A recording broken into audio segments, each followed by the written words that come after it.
ಎಲ್ರಿಗೂ ಸ್ವಾಗತ. ಅನ್ನದ ಮೇಲೆ ಸೊಕ್ಕು ತೋರಿದವ ರೋಗಿಯಾಗುತ್ತಾನೆ.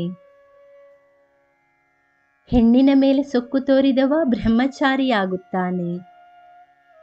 ವಿದ್ಯೆಯ ಮೇಲೆ ಸೊಕ್ಕು ತೋರಿದವ ಅವಿವೇಕಿಯಾಗುತ್ತಾನೆ. ದುಡ್ಡಿನ ಮೇಲೆ ಸೊಕ್ಕು ತೋರಿದವ ದರಿದ್ರನಾಗುತ್ತಾನೆ. ಕಾಯಕದ ಮೇಲೆ ಸೊಕ್ಕು ತೋರಿದವ ನಿರುದ್ಯೋಗಿಯಾಗುತ್ತಾನೆ. ತಂದೆ ತಾಯಿಯ ಮೇಲೆ ಸೊಕ್ಕು ತೋರಿದವ ಅನಾಥನಾಗುತ್ತಾನೆ.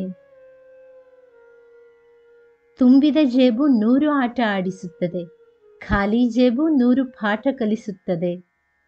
ತುಳಿಯುವವರು 100 ಜನರಾದರೆ ಕಾಪಾಡೋಕೆ ಒಬ್ಬನಿರುತ್ತಾನೆ.